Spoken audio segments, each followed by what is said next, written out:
gamers from all around the world. We're back with another guide, and this time we're doing House of Lancaster, a simple build order guide, a build order that is the strongest build right now in my opinion, or this kind of style at least. And I'm gonna kind of go through it, explain the strengths, the weaknesses, there's none, of this build, so you can kind of ease you into the next season, because DLC is coming out very soon. If you're watching this video, it's coming out in like a couple of hours. I've been trying out different builds with House of Lancaster. Both of their landmarks are very, very good. Abbey of Kings gives you a lot of HP on your army with the lords. Lancaster Castle is the landmark that everyone is going for right now, and I've kind of cooked for about 2 hours on this build last night, and I think it is really, really good. Your economy is really strong, and you managed to get a lot of units out. So let's get into it. Number one thing that you need to know about House of Lancaster is their villagers gather sheep faster than other civs. So because of that, you do not need 7 on food to get started. You only need 6, and you can already rally on gold, and you can build a house plus a mining camp. Now, House of Lancaster right now, April 7th, as the time I'm recording, the strongest civilization in AoE 4. All the top pro players agree. It is very easy to play, very straightforward, very strong. I will say, as a, you know, if you're watching this guide later, this civilization might be nerfed, right? We don't know what would be nerfed, but I'm assuming it will. But if it does get nerfed, this playstyle will most likely still be viable. I don't think they're completely going to remove this style, so this guide will still be good, even though it gets nerfed perhaps in the near future. So that's all I wanted to say, just to make sure, because people always ask me, is this build good? Recently this got changed or that got changed. This is just a play style. The build will probably still be quite strong, especially in the lower leagues. So we're gonna go 6 food, 3 gold, and then we're gonna rally onto the food until we age up. Now, one very important thing with House of Lancaster is where you put your first landmark, which is Lancaster Castle, because it will basically be like a defensive keep. Now, you cannot garrison villagers in it, but it is very important where you put it, because it's going to enable you to gather resources for quite a while. Now, there's a lot of places you could go with this. In this game, I think I choose to I go for it here or somewhere. And basically the way you want to place it is very similar to Chinese Barbican. You want to place it somewhere where it's going to defend multiple resources. So if these berries were stone and I make the castle here, that is a perfect location, because not only I have my gold defended, I have my stone defended, and I have my wood defended. So that would be amazing.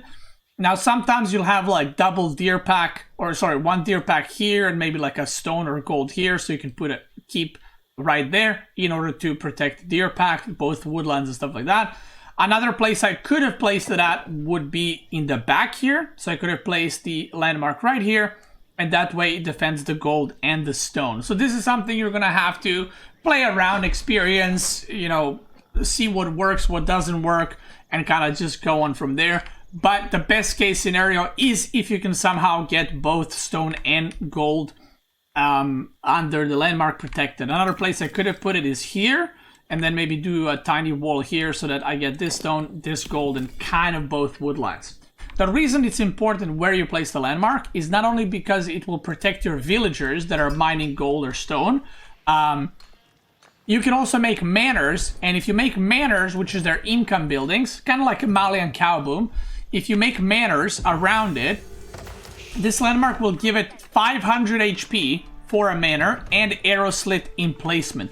So it is very, very strong, and with these, not only with the Lancaster Castle, but with the manors, you can kind of make these little mini towers and protect your resources further. So sometimes if there's like a, for example, there's a berry patch here, you can make a manor here, manor there, there, and that way you protect your villagers gathering berries. So I would say this is a pretty important part of House of Lancaster, where you put the landmark, because it will give you, you kind of want to put it in an ideal situation where the opponent cannot harass you. Now, we're going to age up with 3. The 3 guys from the gold are going to be aging up, and preferably you want to build, if you can, you want to build the landmark where your first gold is, so you don't have to walk too much, but if you have some better spot, you can just walk there. We're going to put immediately 3 on stone. We're going to leave only 3 on food, okay? Because House of Lancaster has increased sheep gathering rate. You don't need 4, you can leave 3. Then we're going to put the rest of the workers on the wood, and you just rally onto the wood until you have 8. So we're going to speed up right here. So what is the goal with this build order? The goal is to kind of buckle in, chill, make a lot of manners, make as many manners as possible without dying, and use that to kind of propel your economy and make sure you have insane amounts of economy to be able to spam and produce a lot of units. So the way the timing works out, if you do this well enough, you will not need to build a house. So I'm not going to build a second house at all.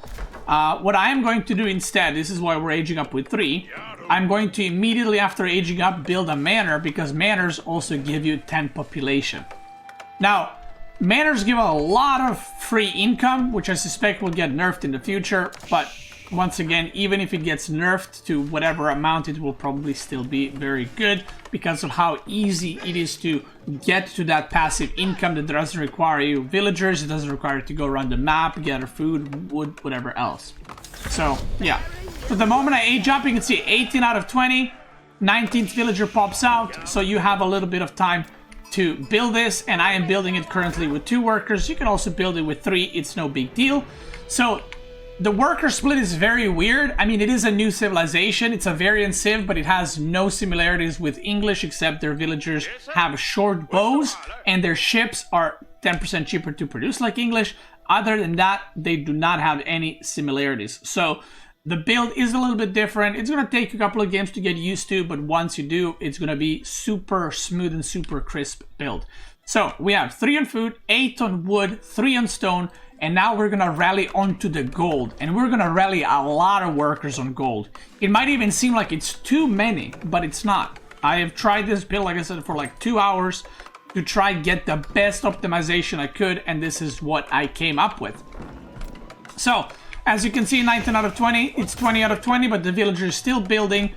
And now, every time you have 200 wood and 100 stone, you're just going to take 1 villager off the gold, where your Lancaster castle is, and you're just going to make another manor. And whenever you have the next one, you make another manor. Now, you can place manors in the front here as well, but have in mind if the opponent goes for like some kind of ram push, you are going to be losing manors. So you kind of want to place it around, but I would probably say don't put it too far out because it can get denied pretty easily, right? If the opponent decides to go for rams. And once the manor completes, you will also get arrow slits on it because of this landmark. Now this is a mistake. You're supposed to build it with 1. Just my villagers auto went to the other one. I think I'll correct it in a second. So right now we are going to be just sending it, or I won't. Right now we are going to be sending villagers on gold. Now, one thing you do, as you're building the second manor, you will transfer all the workers from food. So the 3 workers on food that you had, you will transfer them on gold as this manor is finishing. Why? Because this is giving you 70 food per minute, and this is giving you 70 food per minute. In order to consistently produce villagers from your town center, you need 120 food per minute. So that means that these 2 manors will now support villager production fully. You don't need any villagers on food. So this is what your worker split. You'll see in a second, this is what your worker split at 5 minutes should look like, okay? And now, again, every 100 stone and every 200 wood, we're gonna add another manor. Now, there's an upgrade, Condensed Land Practices, that requires you 250 gold, which is why we need 10 villagers on gold. So you have 10 villagers on gold, and every time you can build a manor, you just build it with 1. So the reason we need 10 is because we want to get this upgrade to increase the amount of manors that we can create. Now, if at this point, right, your opponent is going for super all-in, of course you have to scout. And if your opponent is going for some kind of super all-in, where you can see them massing units, maybe they're making rams, you can just stop making manors at 3 and start adding production buildings and defend. Because if you have these 3 manors and your opponent is all-inning you, you're already ahead in economy. So all you need to do is not lose the manors and you'll be ahead compared to your opponent. If the opponent, on the other hand, is not pushing you, or the opponent is going for 2Ts themselves, just go for full max mana economy. So, I'll speed up a little bit. Once we have 10 on gold, right here, I mean 9+1 building, we're gonna rally onto the stone. The reason we're going to rally onto the stone is because we have 8 on wood, and manors are also going to give us more wood income, so we're kind of getting more villagers on wood as well. So we need to ramp up the stone income, because that's the one thing we will be lacking. I am getting the upgrade right here, condensed land practices, to increase the amount of manors you can produce. Now I have 100 stone, but I cannot make another manor yet until this upgrades. And the moment it does upgrade, we will be throwing down another manor straight away. Boom, right there. Still collecting gold. Now you might be wondering, why am I still collecting gold? What do we need? We're gonna get the other upgrade, and this is if you're going for all 9 manors straight away. So we are going to go for open field system, which allows you to build 9 manors in total. There's another manor coming. And right now we have 7 on stone, and we're gonna go for number 8.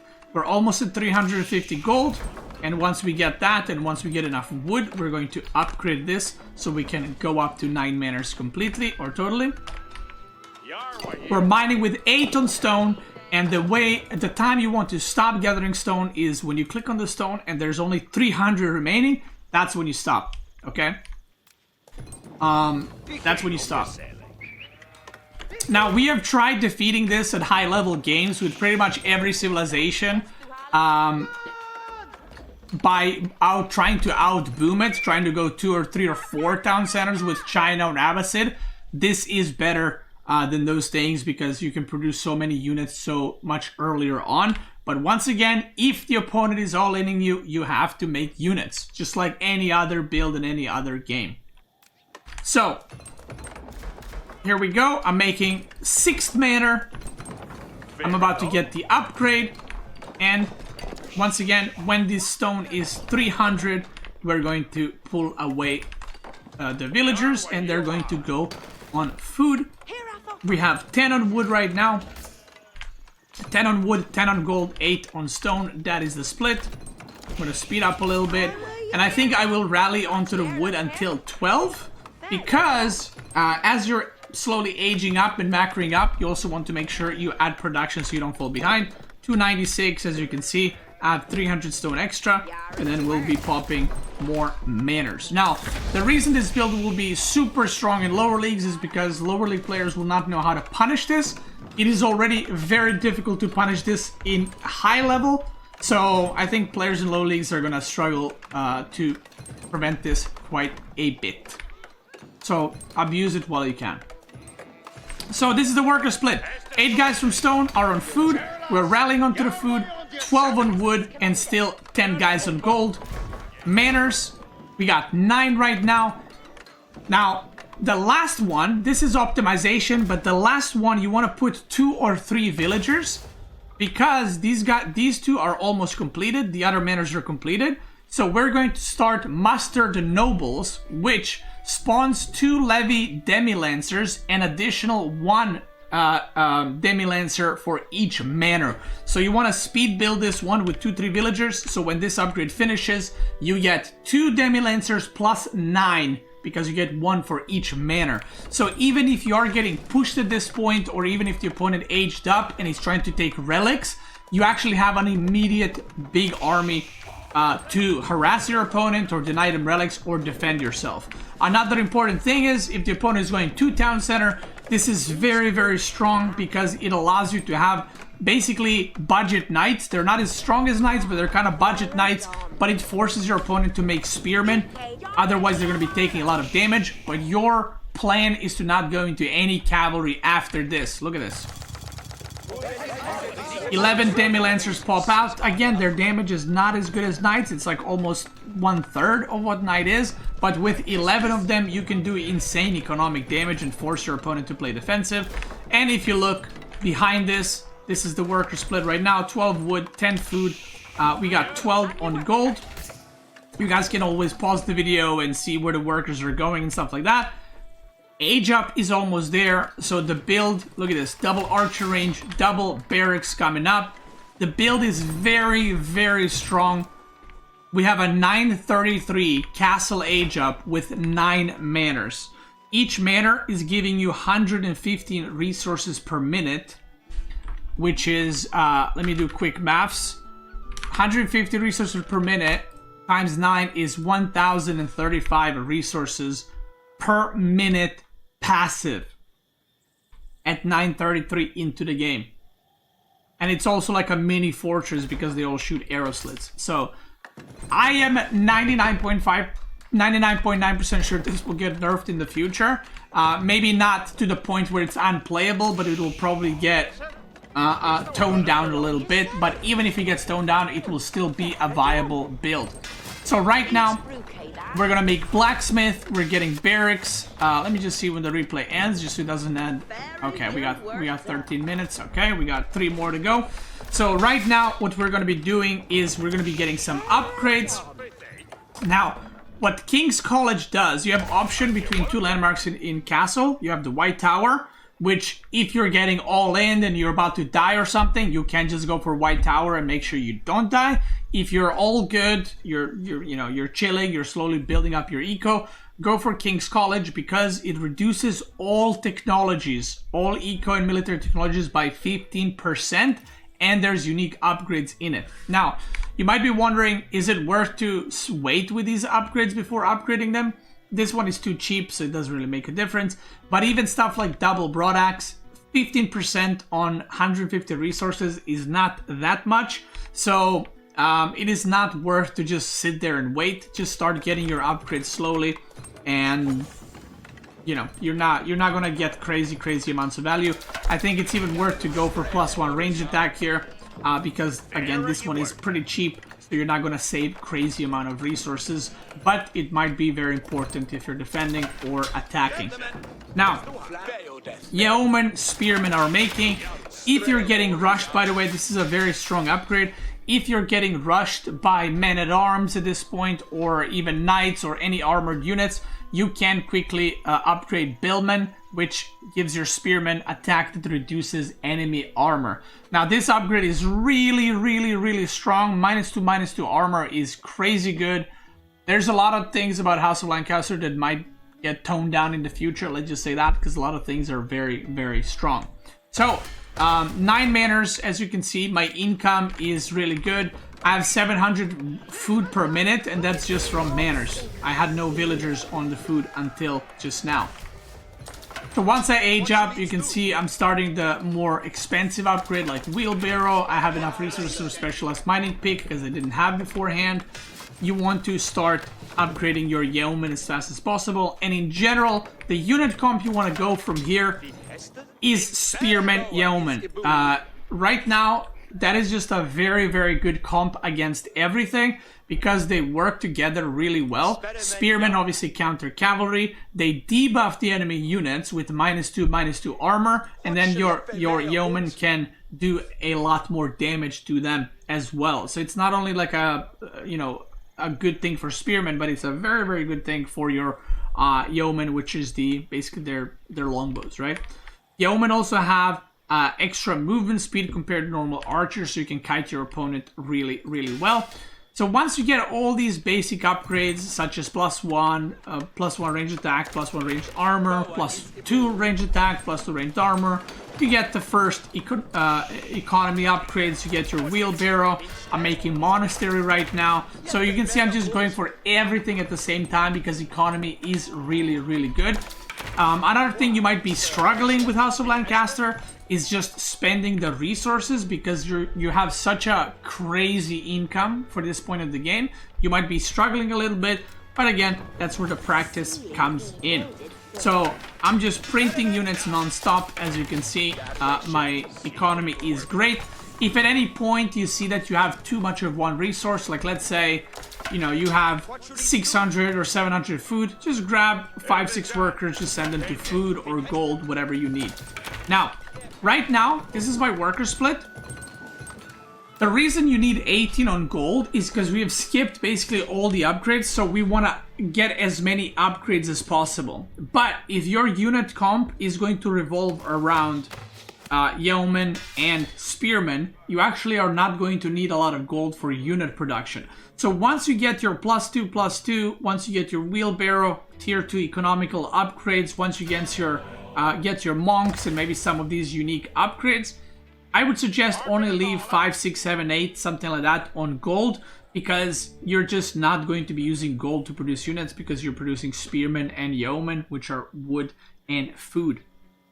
Now, another thing you have in Lancaster Castle in Castle Age is Shire Levy, which summons 8 yeomen and 1 additional yeoman for each manor. So you're getting 17 yeomen for 600, 600. So if you have extra gold and extra wood, that's something that you can use as well.